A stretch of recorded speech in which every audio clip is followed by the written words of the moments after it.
If you have been listening to us for even just a little while, you probably have heard one of these annual wrap-up crossovers that we are pleased to do with the Talking Dead podcast, and this is our season 4 wrap-up crossover. We're counting down our top 10 highlights or notable whatevers from season 4, and we just finished doing numbers 10 through 6. And you should probably go listen to that one first because it might, I don't know, I guess it doesn't matter what order, but I would go to where should people go to listen to that? The best place is talkingdeadpodcast.com. That's the site, but just search for The Talking Dead in iTunes and you will find it there too. And we number these 10 through 1, but really the numbers are almost meaningless. So yeah, listen to this first and then go on our, cool. So this is, as you guys mentioned, this is our 4th one of these, but the first one we've done after having met. Did it feel much different? No, not really. I didn't think so either. We're pretty friendly. We're good. I like being on your show instead of being on my own show. It's fun. Yeah, I like it too, because as I'm going along on your guys' show, I'm like, all I have to do is talk, and then I don't have to do the editing or anything. Yeah. You know what? We should totally just switch shows. Yeah, that would solve it. Good. Or just do what I do and just make Chris do all the work, and all I do is show up and talk. Okay. Right. Chris, can you do edit our show? Yeah, I don't know about that. I have enough trouble getting our own out. That's not a terrible idea. You charge a small fee and edit and post other people's podcasts. Or a large fee. All they do is talk, and then for a large fee, whatever. I think there's a business opportunity there for sure. All right, I'll think about it. Okay. So I think we just had a small event happen in the last podcast. I think in part 1, we convinced you guys to come to Walker Stalker Con Atlanta. Did I hear that right? It's closer than it was before we started the podcast. I'll say that for sure. Nice work. I would love to go to every one of them because the 2 I've been to were the best conventions I've been to, the best time I've had at a convention. And it's too bad I can't make it to Boston next month, but Atlanta, we're thinking about it more than we were 2 hours ago. It's compelling, and I'm tempted, and I think I'm going to. I'm prompted now to have the conversation with my wife and to check on vacation opportunities at work. Cool. There you go. Step 1. Step 1. Just so the listeners know, it just feels like, from what James and Eric have saying, there's been a lot of buzz around Atlanta, and I think it's going to be much bigger this year. And if you guys want to check it out, go to walkerstalkercon.com and you'll see where all the Walker Stalker cons are during the year. But if Chris and Jason end up going in Atlanta this October, then you'll get to meet those 2. And Karen, you'll be there too, right? I am. And me, and I think Mr. Blog is going to go, and Pete Elani, and probably the Gracie. Watching Dead guys, and Gracie Lou. Yeah, so it's going to be an awesome time. Also, I just did want to mention, if you're in the Boston area or feel like going to Boston, there's one coming up next month. They've announced a bunch of great guests. It's kind of a Boondock Saints, I can't ever say that, Boondock Saints 15th anniversary thing. So it's Norman Reedus, Sean Patrick Flannery, and David Delarocco, but also Stephen Yun, Lauren Cohan, Michael Cudlitz, Elena Masterson, Chad Coleman, Josh McDermott. I'm excited about Brighton Charbonneau and Kyla Kennedy because I want, hopefully we'll get to do a Lizzie Mika panel. Emma Bell, who played Amy, is going to be there. That'll be fun. So anyway, that's coming up soon. But without further ado, let's get into the main event here. Attention shoppers, Deadcast Top 5 in 5, 4, 3, 2. All right, it's Deadcast Top 5. It's our part 2 of our top 10 highlights for Walking Dead Season 4. And we'll let you 2 decide who wants to go first. All right, should we rock, paper, scissors it? Sure. All right, let's not do that. All right. You go first. I'll go first. Number 5. So my number 5 is the funny structure to the season, or at least what I perceived as kind of a funny structure. Funny haha or funny comedic? Funny, like or funny peculiar. peculiar, maybe. Funny aha or funny comedic. Either one, you get to choose. Those being sort of the same thing. No, I felt like that the first 8 episodes should have been part of season 3. Right. And the second 8 episodes were part of season 5, which I know doesn't make a whole lot of sense because we haven't seen season 5 yet, but I think it's at least almost like a preamble to season 5. And I can't help but think of the season in these terms, like season 3 and season 5. Like this is some sort of big transition between 3 and 5. So it's, I don't know, it's kind of funny. I think Scott Gimple had to come in, and it's taken him a while, even though the season was really good, it's taken him a while to put his mark on it. And at first he was kind of removing what he didn't like from the previous seasons. And in the second half, he was laying the groundwork for what he wants to do as the showrunner moving forward. So big transition in season 4. And I can't help but feel like it was sort of part of 2 other seasons, but now we're done all that, and we're going to get into season 5, and it's going to be awesome, hopefully. Right. So you see this more as a transition season. Yeah. The first half being a transition from the last season. Right. And the second half being the transition to the next season. Exactly. Exactly. That's good. Interesting. All right, so my number 5 is very similar, and it has to do with the fact that Scott Gimple made it through the entire season without getting fired, which is quite the A Walking quite the Dead achievement. first.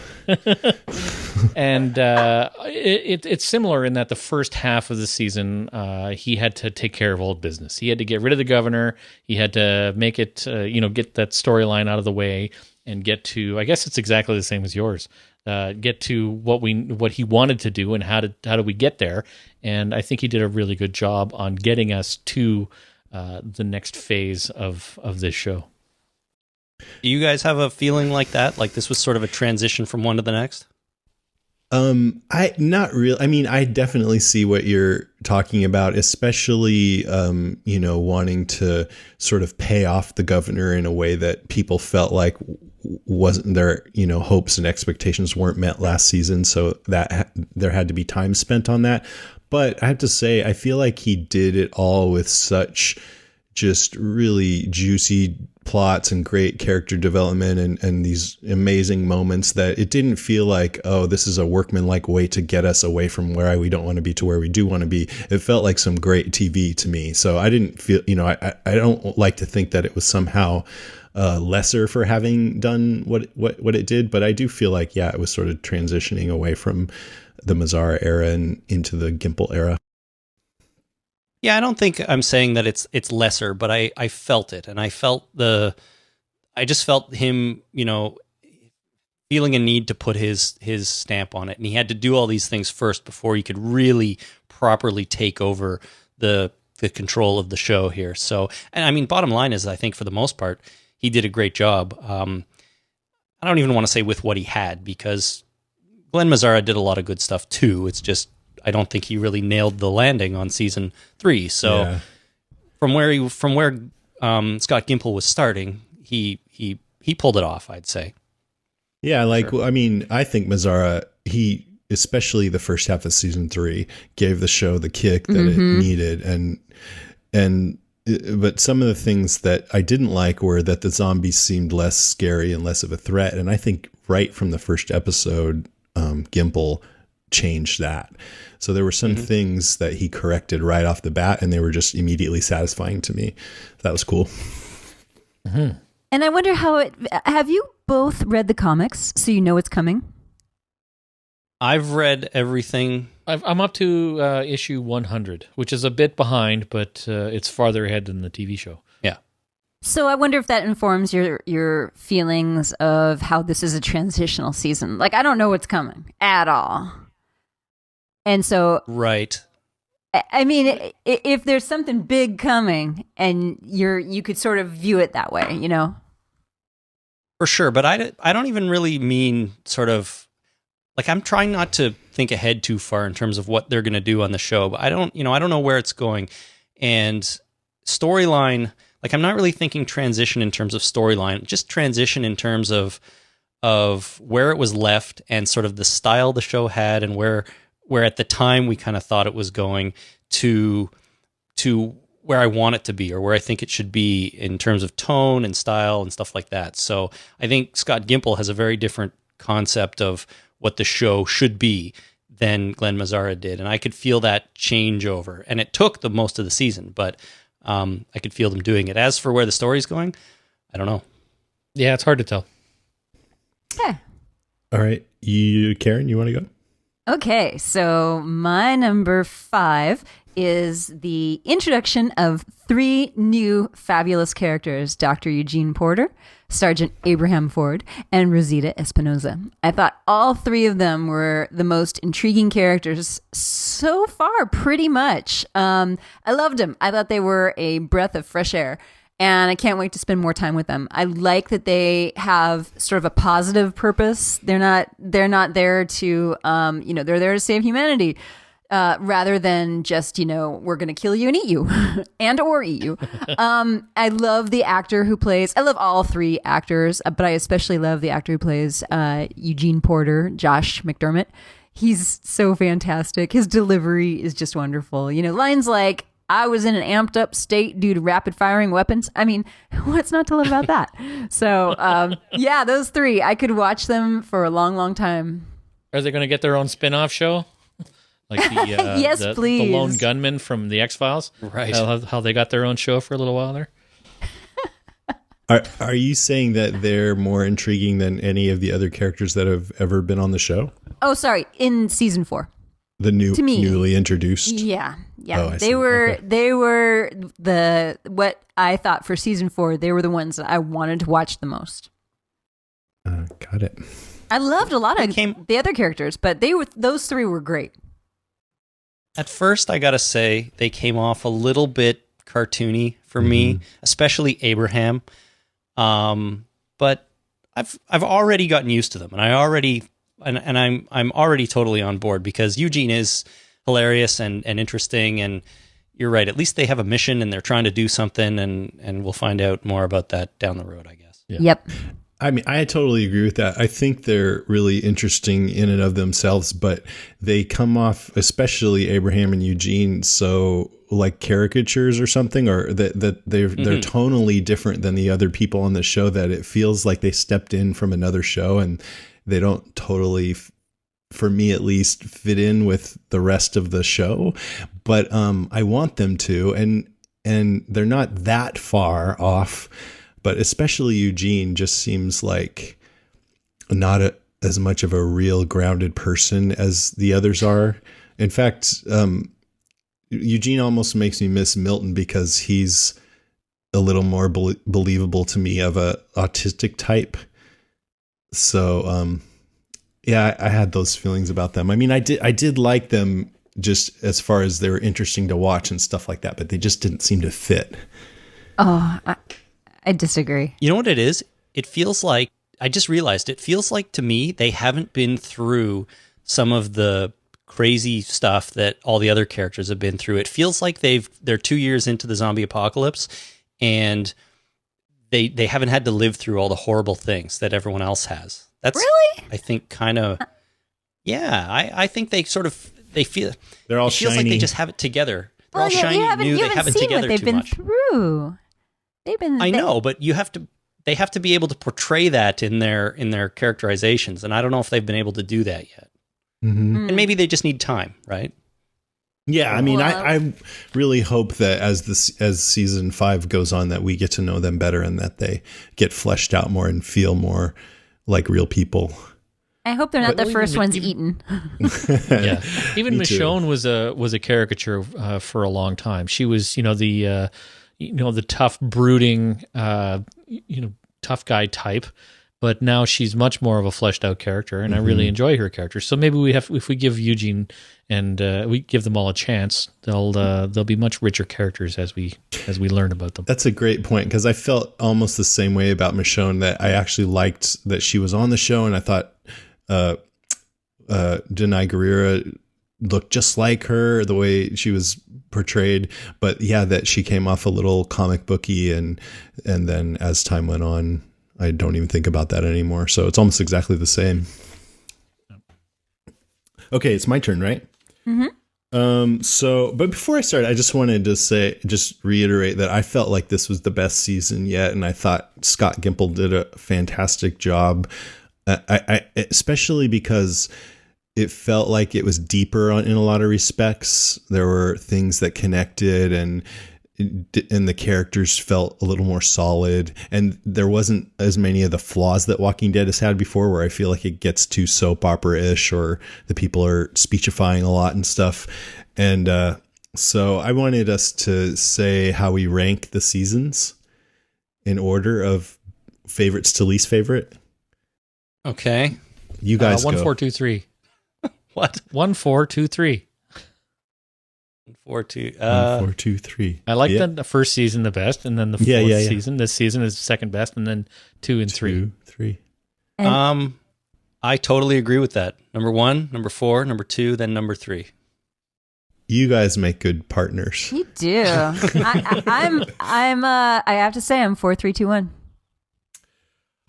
I'm 4, 3, 1, 2, but I could go 4, 3, 2, 1. So we're pretty close. Yeah, That's and interesting. I could flip 1 and 2 also. You're right. Yeah, the partners stick together. I still think season 1 is the best. It has the single best episode of all 4 seasons, in my opinion. The pilot. Yeah. Yep. And I still have stuck to that after 4 years. I think it's going to be difficult for the show to do something that I think is better than the pilot. And then season 4 was good, even though it was weird, as I said. And 2 I liked, and 3, yeah, definitely the bottom of the heap. Yeah, see, for me, season 1, because of the pilot episode, and also you had Daryl throwing a bandolier of dead squirrels at Rick. And how can you beat that? That's hard to beat. It's true. Season 1, to me, the pilot is right up there among my favorites, but I have to say some of the episodes in season 3 and now in season 4, especially how they're more like a horror movie, and that's something that I've really wanted from Walking Dead and thought was missing in the first 2 seasons. I'm like, yeah, this is right up there with that. But the rest of the season I wanted it to be good, and it was pretty good, but it didn't hold up to that level. And there were only 6 episodes, and I thought the last one was kind of a stinker. So that's why I don't rate it as high. You didn't like the Center for Disease Control, eh? No, I didn't. Yeah, I was okay with it. I mean, the big sort of computer thing, and then the idea that it can just self-destruct itself was a bit weird, but I didn't mind it. I mean, to me, it seemed logical. If you were right there beside the Center for Disease Control and something was like this was happening, you might go there. Oh, yeah, I agree with that part of it for sure. Yeah. Yeah. But not the computer that has such a good AI that it can talk to you like a real person. Because look, Siri, you know what? If Siri had been out before that, I bet you they wouldn't have done it. Yeah. Well, yeah, that was before Siri. Yeah. True. We all know how good Siri is.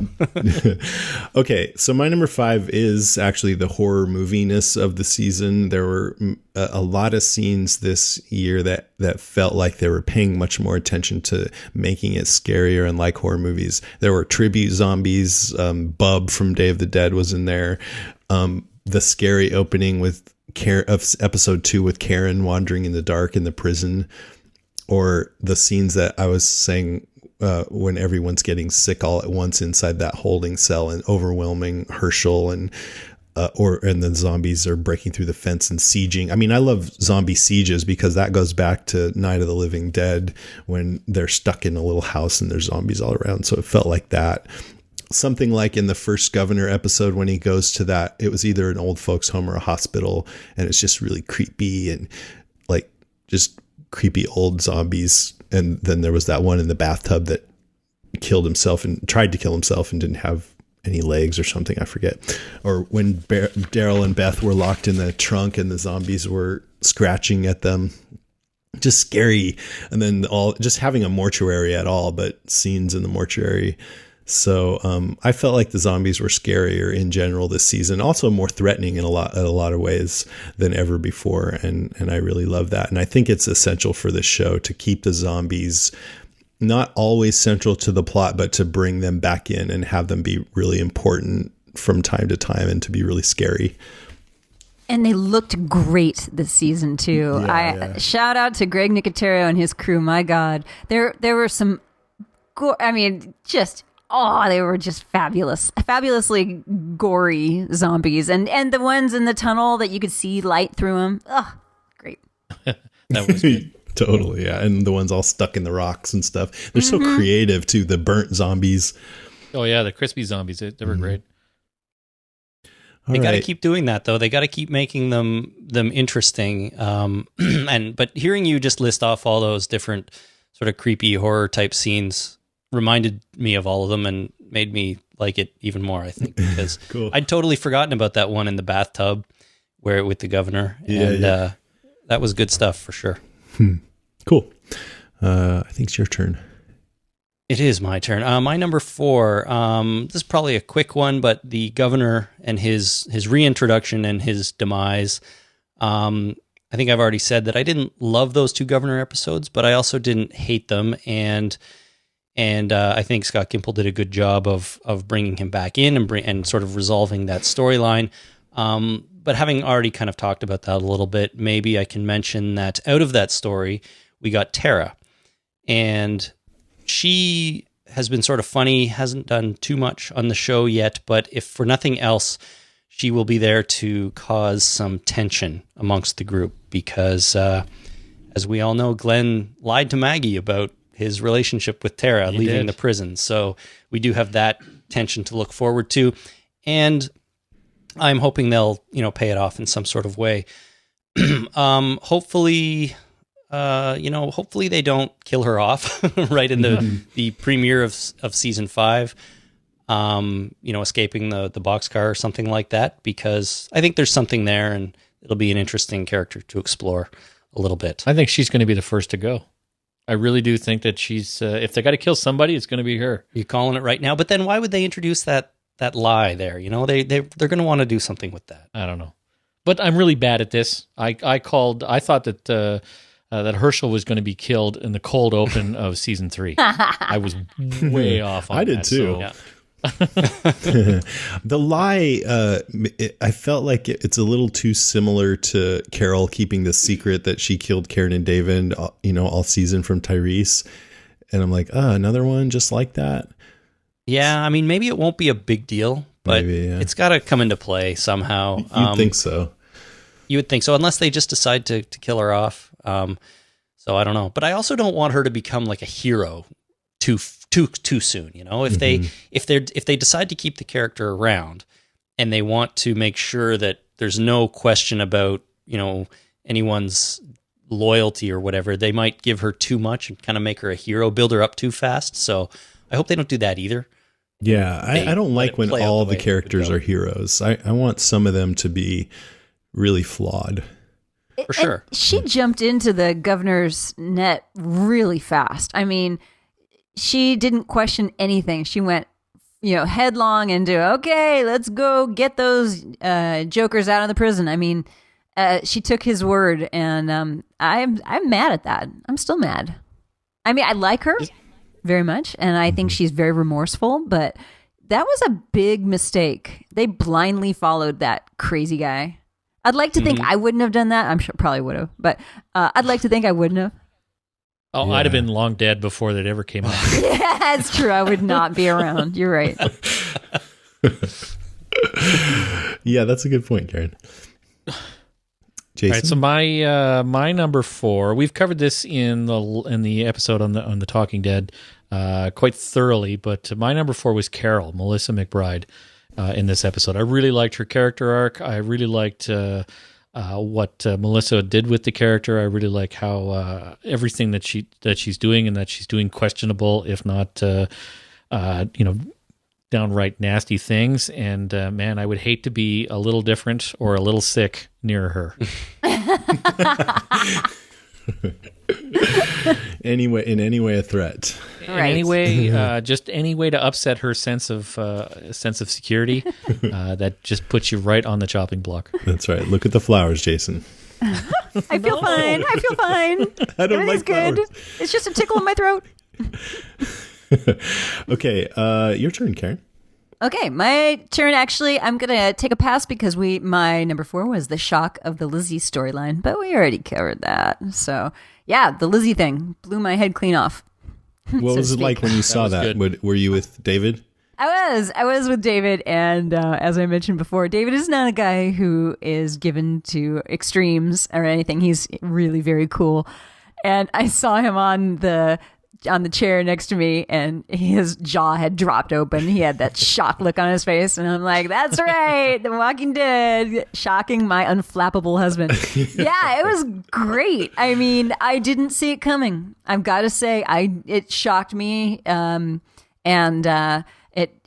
they came back at just the right time because poor little baby. I would have hated to have both of them dead. As it was really unbelievably sad. But to have Judith dead would have been really, really hard. Yeah, I love that she said. Looked over at Judith and was like, "I was just about to."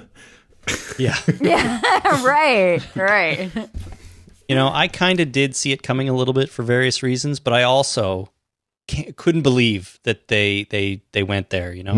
They had one sister kill the other, and then have someone just take out the sister. Just really amazing stuff. Yeah, The Walking Dead once again killing a bunch of little girls. It's my favorite episode.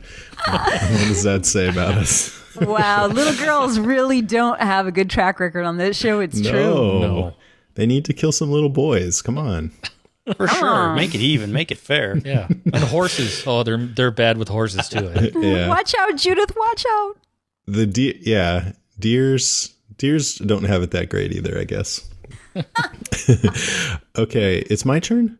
Yeah. Number 4. Okay, so my number 4 is the Governor's Arc, which we've talked about, but maybe I have my own little spin. I don't know. So basically, the Governor's Arc was 3 episodes. In the first one, he's kind of licking his wounds, and he seems almost humbled, and like maybe he might just drop, let go of all his past hurts and just, take his spot in this new group of people and be a good human being. But in the second episode, he just goes right to doing what is in his nature, which is to rise to the top through manipulation and treachery, and you could argue actually genuine competence, because he actually does get them organized and safer than they were before he was in charge, at least for a while. But I was never sure if it was always his intention to find a group and go back and attack Rick's group in the prison, or whether he just kind of fell into that situation and his darker nature took over. But I don't know if it matters, but anyways, it kind of does though, because I'd like to think that at least for a second, he thought maybe he would drop it. That's what they sure made it seem like that. Anyway, finally in the 3rd episode, he just has all out like road rage to the extreme and loses it and flames out and goes and wages war and loses. And I like the arc. It gave us the episode that people really wanted to see in the season 3 finale. I thought it felt rushed, but on the other hand, I would not have wanted them to have more episodes with just the Governor to do it, with a pacing that probably would have made it feel more natural, or like it made more sense. I think it could be argued, as we've kind of touched on here, that they should have just done that in the season 3 finale. But then if you think about that, we wouldn't have gotten a lot of cool scenes with the Woodburyans and the sickness in the prison, which I liked. Also, we wouldn't have had the beginnings of this murder mystery, or even just the Lizzie story at all. So I wouldn't have wanted that. Like if they had just had the Governor come at the end of last season, then we wouldn't have had all that. So I think that, even though it wasn't perfect, it was pretty good. That's my. I had this crazy idea last, I don't know, on one of our shows during the second half, or maybe during the end of the first half, that they should have done the Governor story somehow in little bits and pieces throughout the first half of the season, rather than cram it all into 2 like full-on Governor episodes. And at the time I had said, what if the first 7 episodes of season 4, the cold open was Governor scenes. And so we didn't get very much, but maybe what we did get was really meaningful, and they were somehow able to tell his sort of redemption or comeback story in just little bits and pieces in each episode. And then and then it all sort of led up to or culminated into the season or the mid-season finale that we got. It probably would have been difficult to do, but I thought it might be a really, really cool way to handle it. That's a great idea. As an alternative to what they did. Yeah, I think if they would have been able to do that well, that it could have been better. I agree. Yep. All right, well, let's go back and do that then. Yeah. I know Scott Gimple's email. Yeah, send him an email. Hey, Scott, we want to redo season 4. Yeah, you mind? I mean, somebody might over. just be able to try recutting that. I doubt it would work, but be worth a shot. Some talented video editor out there, go and recut the cold opens with just Governor and then lead up. That'd be cool. We'll wait here. Dun, dun, dun, dun. Okay, who's next? Chris. Chris? I am. Okay. This is my number three, I Number 3. guess. So my number 3 is Daryl, Beth, and the mystery of her abduction. Right. And, I wanted to mention these two because they got their own episode exclusively to themselves, which I think a lot of people were going for. A lot of people wanted, especially all the Daryl fans, which there are many of, as you know. And that episode, though, didn't work so well for me, at least the first half of it. I enjoyed the second half or I enjoyed some of the character moments between the two of them at the end where they're talking and discussing whether there are any good people left and things like that. But the whole Beth looking for a drink storyline didn't work at all for me. And that was one of the only times you and I, Jason, have really disagreed on something, because I think you enjoyed that episode a lot more than I did. But for me, it just didn't really work, even though I thought they finished it strong. And then, of course, is it the next episode when they come up to the funeral home and she's taken away at the end? I think that's an interesting thing that I'm looking forward to finding out finding out more about what's going on there. So, Daryl and Beth. What didn't you like about the alcohol part? My problem with it is that I didn't believe in a world like this where survival, shelter, food, and water are the key things that you need to survive, that Beth would go on a mission for booze. Now, Bob Stuckey can totally see it. Other characters that have a history, it's clouded their mind. But Beth is a smart kid. She's not gonna go and give away, or she's not gonna stop looking for food and water to get a drink. I just didn't buy it, and I thought it took way too long into the episode. Are you sure she's smart? You see, and I completely disagree, because being a 17 or 18-year-old girl or a person, anybody who's 17 or 18, when your life is completely out of control like that and you have nothing left, everything, your entire world is broken down, and you're just going to fixate on something. But not in her case, it's just this alcohol, this one thing that she might be able to control. I don't see it. I don't see alcohol as being a thing that you'd fixate on. I think your family, maybe, like if she just fixated on Daryl. It's just one small thing. It could have been finding a yellow shirt, which she did. I think the point of it, she thinks that her family's dead, and the point of it is to kind of just, like anybody who's like, I need a drink, like, God, I need a drink right now. Anybody who has said, boy, I need a drink right now, has had a drink before, and she had never had one. So I just don't think it would come into her mind to say, what I want to do right now is get wasted. I think she'd be like, Daryl, let's go find somewhere to spend the night and find some water. Yeah, I completely and wholeheartedly disagree. I do too. I love that. And I thought also that it played, that her father was an alcoholic, played into it. And that, I thought maybe they were going to chicken out and have her not take that drink so that she wouldn't follow in her father's footsteps. But I liked that they did have her go ahead and take a bunch of drinks, which was great. But then they did, she did burn the rest of the moonshine. So she was able to kind of let go of that legacy. But I don't know. I guess personally, if you have a point, I have had a drink before, but if I was in that situation, I could totally see myself going, well, we got nothing better to do. Let's go for a drink. I mean, she's heard about alcohol her whole life. It's been a thing, and the end seems pretty close, and she has a bucket list, and maybe that's just on her bucket list. She wants a drink.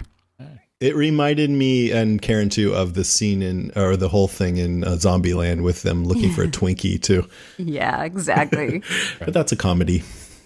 See, Chris, by popular consensus, you are wrong. Clearly, I am mistaken. All right. No, that's not what we're saying. I know. Your opinion's valid.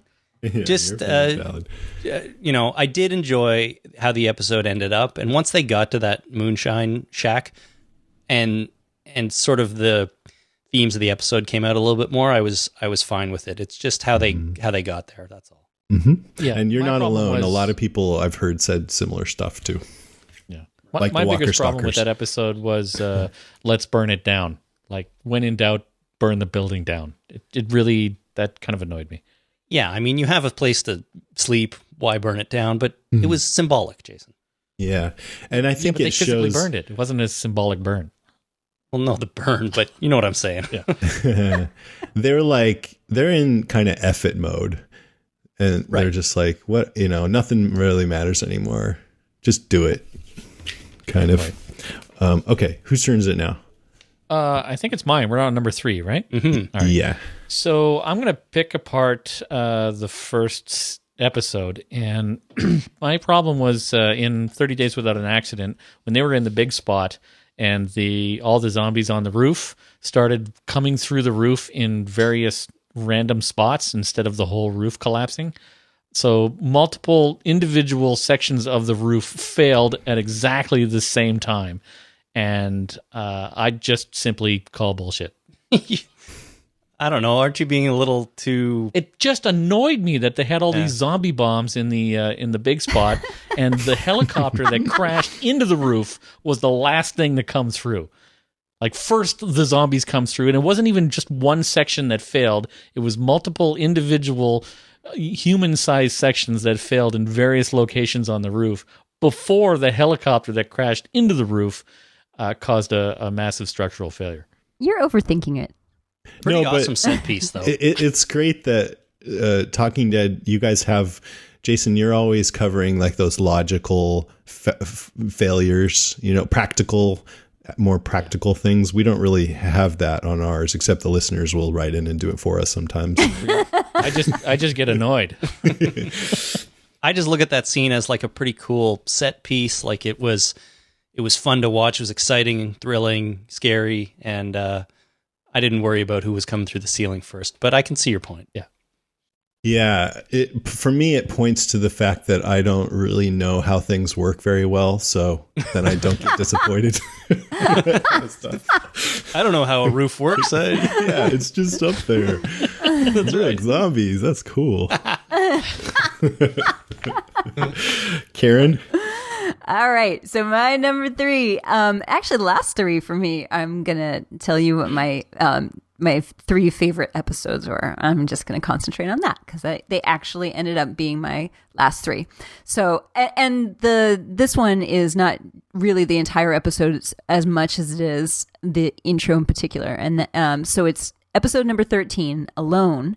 And it's the intro that's the Bob Stuckey flashback when he's wandering around very sad and lonely. Oh, it broke my heart. I love Lawrence Gilliard. Is that how you say his last name? Gilliard? Mm-hmm. I Gilliard love that Jr., yeah. actor. And he portrays the loneliness and the hopelessness. And it really makes you understand who he is today. So it was just that one sweet little intro. It didn't last very long. Nice music behind it, and you could also see why he drank. And I just thought it was beautiful. It made me cry. Me too. I like that one. And it was a great contrast with the rest of the episode where he was all kind of glowing and happy and content. Happy. Yeah, exactly. And then you can see, okay, this is why. It's because it sucks to be alone in the zombie apocalypse. You want to have buddies. This episode caused me to call him the Stuckey monster, because he's not really a monster. He's just kind of a happy-go-lucky guy. So he was the Stuckey monster from this point forward for me. Oh, the Stuckey monster. It's cute. When he was introduced, he just had this cloud of trouble around him, especially since he said he was the last one standing in both of his 2 former groups. Mm-hmm. So it's like, whoa, what happened?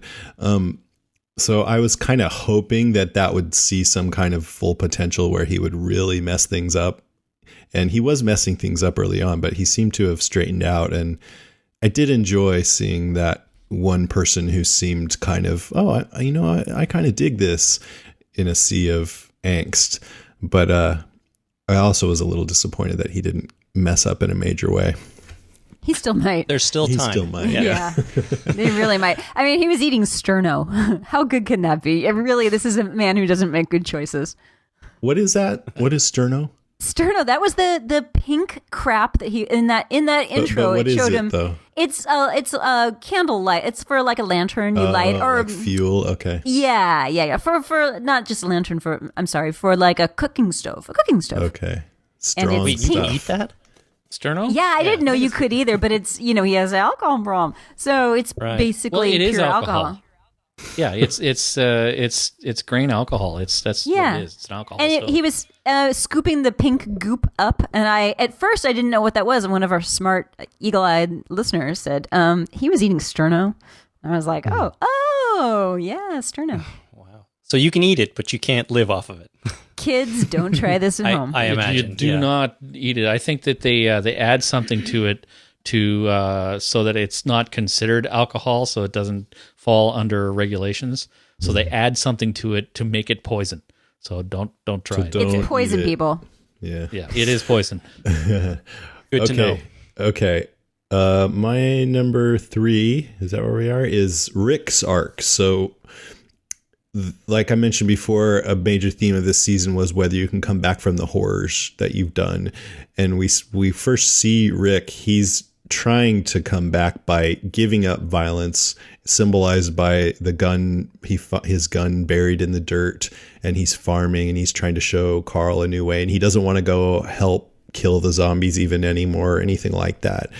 And, but then hell breaks loose and the Zeds break through the wall and he and Carl have to shoot them all. And I can't remember when the governor attacked. Did he fight?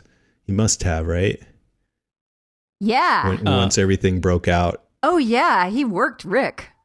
No, I mean, did Rick fight? Oh, I Rick guess- shot back. He shot back. Okay. Yeah. And he tried to fight the governor, but he lost.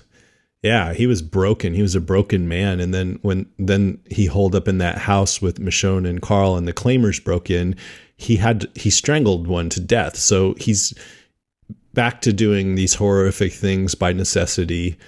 And then when the other claimer almost raped Carl, he gutted him and stabbed him repeatedly. And, he told the governor in his big speech, everyone who's alive right now, everyone who's made it this far, we've all done the worst kind of things just to stay alive, but we can still come back. We're not too far gone. We get to come back. I know we can all change. But then the other side of that we've talked about is that, like Carol's whole thing this season is that if you're too nice, you'll get killed. You got to be tough. And Lizzie's too, really. And that Beth line that I came up with before, you don't get to treat me like crap just because you're afraid, is the other side of that. And I think Rick, in the beginning, he's hiding from the realities of this world because he wants to regain his humanity. But in the end, he realizes that he has to integrate this brutal side with his human loving side and be able to do both depending on what is necessary. That's sort of the culmination of his character. And it kind of reminds me, did you guys ever read Peter David's run on the Incredible Hulk? No. So in that run, the Hulk is represented as a manifestation of his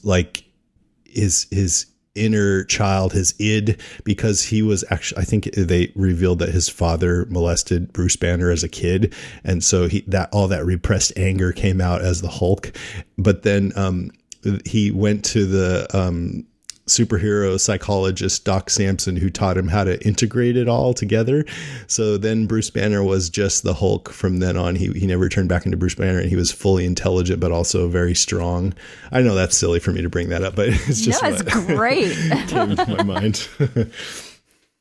Well, That's with awesome. Rick, it's the whole thing with Rick is outlined perfectly, I think, in the season finale, I guess, where in one scene he can bite a guy's neck out, and then the very next scene sit down and call Daryl his brother. right? Yeah, Those are the exactly. those are the two sides of him. He's brutal enough that he can bite a guy's neck off and still, have family kind of thing. So it's all right there. Totally good. Yeah. And you might, I'm thinking of this now, but maybe if he does go on to be this great leader and, he can be an even greater leader. Maybe this is what you need to be a great leader, is to be able to be brutal when you need to, but be loving the rest of the time.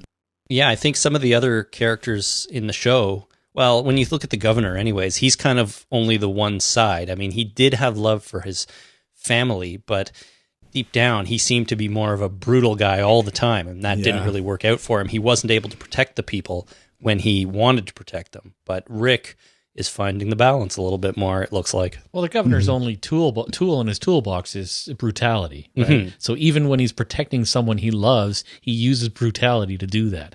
And it doesn't work for him in reality. I mean, when the, who was it?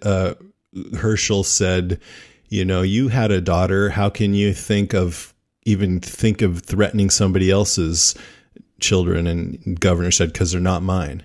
So it's like he didn't care about anybody else but himself and his daughter. Daughters. He had two daughters? Well, the adopted daughter, his adopted. Oh, right. Yeah, that's right. She was sort of his, his second daughter. Surrogate. Fill in, yeah. Yeah. Okay, where are we? Chris, your turn. Me, number 2. My number 2 is, for me, a perceived, anyways, stronger connection to the comic in season 4.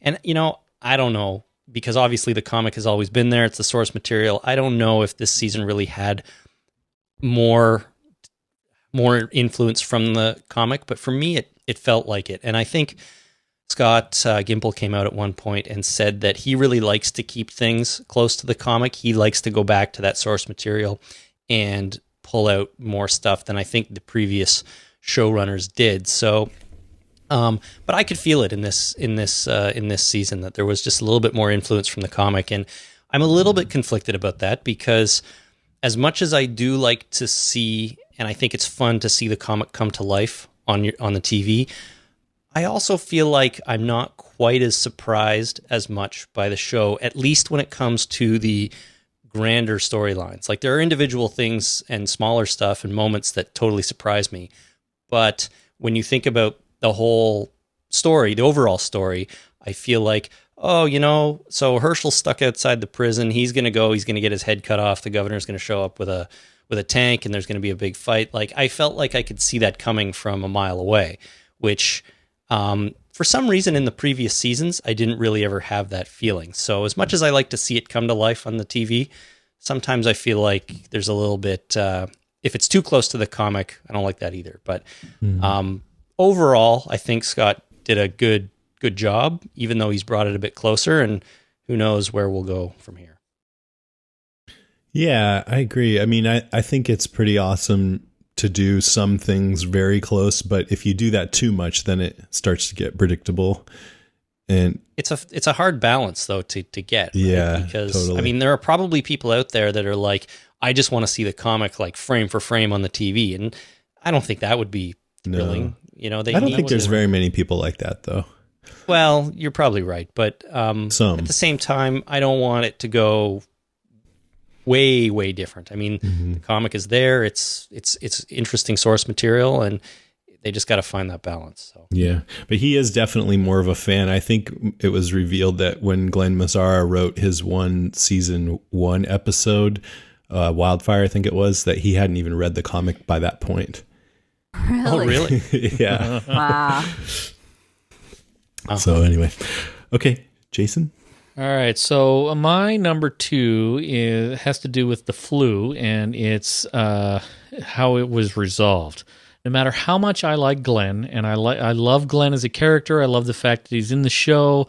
I love everything that he's done, but in my honest opinion, for the story, he should have died. I think that not having a major character die from that flu really weakened it as a plot element. I mean, sure, Dr. S died, but he's only there for 3 episodes, and I think we needed a major character to die in that flu to give it the impact that it needed. I'm going to hang up now. No, we can't lose you. Don't you it. You're threaten out. my Glenn. I know. I remember when Dr. S got sick, and I think maybe even after he died, I don't know. But I was like, man, this thing is going to kill, is really dangerous. And then as soon as Glenn got really sick, I just felt like, okay, they're going to find a cure.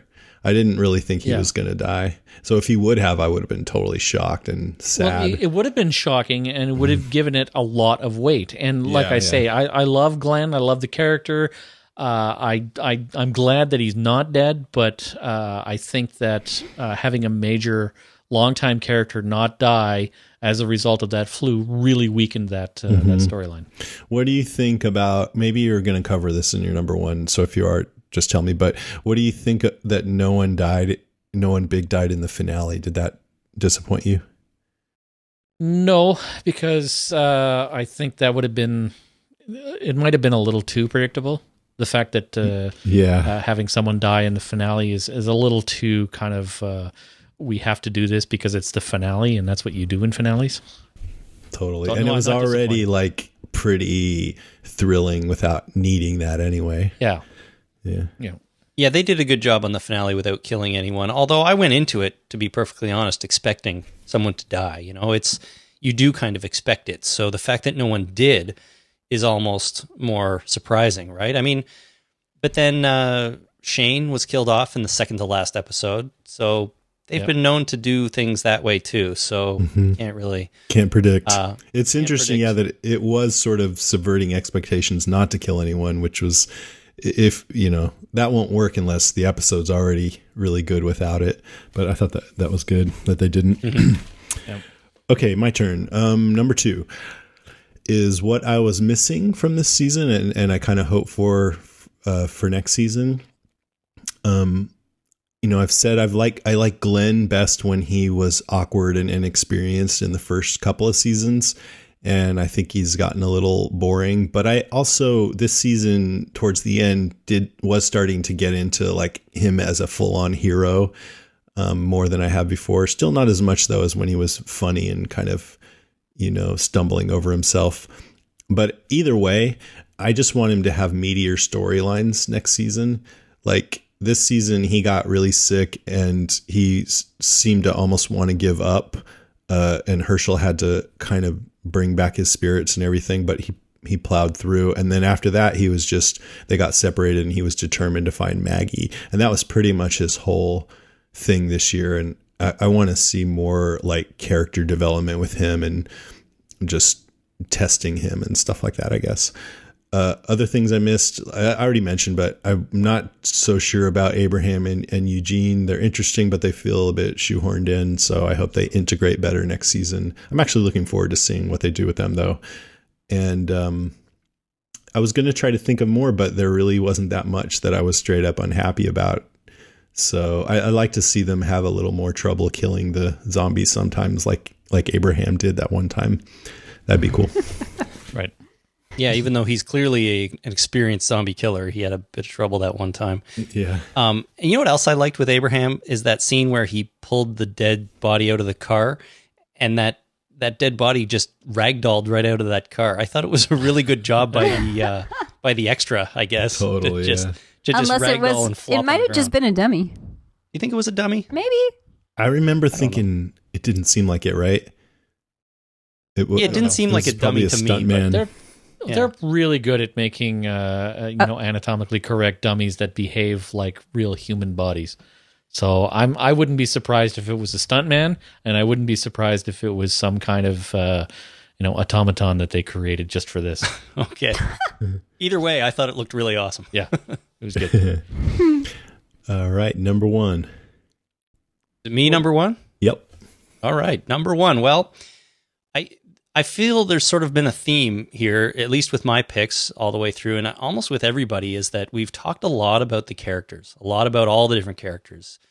On my list, I started with Tyrese, talked about Carol, Daryl and Beth, Tara, and all that kind of stuff. And my number one, which you may be able to predict, is Rick, but specifically how they were able to not have Rick in, a good portion of this season and still make it interesting and prove that Rick is not, although he's the protagonist of this show, he's one of many. And they made all the other characters, they built them up, they gave them episodes, they made them all almost pretty well exclusively interesting. So I went back to check, and Rick was only in 10 of the 16 episodes, which kind of surprised me. He if you think back to season 1 and 2, I can't even imagine him not being in, every single one of those. So to have him only in 10 this year was really, really surprising. And in fact, one of those 10, he was only in one scene for a couple of minutes. So it was almost really only 9, which you're almost approaching half of the season. So, I felt his absence a little bit, but because we got so much good stuff with the other characters, it didn't really bother me. And I'm excited and I'm happy that they have such good characters on this show now and that they're using them all to their potential. And it's not really all about one or two all the time. So, it's just Rick and the fact that he wasn't there for almost half the season, and it still worked really, really well. Mm-hmm. And it's great to also, just like it can be in real life, to give us the gift of missing him, because I did miss him during that whole time. I wasn't negative. I wasn't thinking it was a mistake, but I was like, no Rick. And then when he came back, it just feels that much better. Like, yes, more Rick stuff, Yeah, totally. But that says it all right there, that he's good, that you want to see what he's doing and want to see him do stuff, but you also feel that way about the other characters. So, totally, yeah. I think they've done a masterful job this year in making all of them really interesting and important to the story. And hopefully that continues. But it occurred to me because it's rare that you'd have a show, even with a lot of characters like this, where who you think is the main one, the primary character, is gone for 6 out of 16 episodes. So that's true. Pretty unusual, and they managed to pull it off.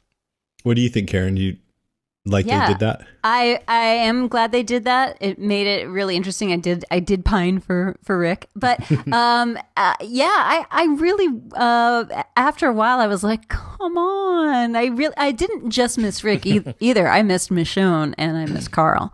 So I missed like the three of them, that group, and I wanted to spend more time with them for sure. Okay, Jason. So my number one is a life lesson that I learned from this season. An actual real life lesson that I learned. Don't get bit. Scratch. Don't let people bite you, for one. So up here in Toronto, we had a pretty hard winter. There was an ice storm, and it was cold, and it was long. And my barbecue on the back deck had the cover on it, and my cats, I have 2 cats, and they spent pretty much the entire winter, every night when it got dark at 4:00 in the afternoon, looking out the back patio window to underneath the barbecue. So I was dead sure that there was animals living in that barbecue for the winter. So what I did, and now that spring has finally come to Toronto, it was time to barbecue again.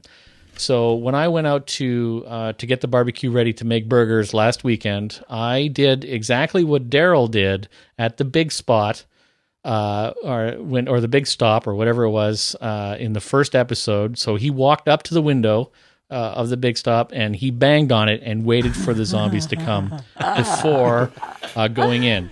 So what I did was I walked up to that barbecue and I banged on it a couple of times, just to give the animals that may have been living in there a chance to either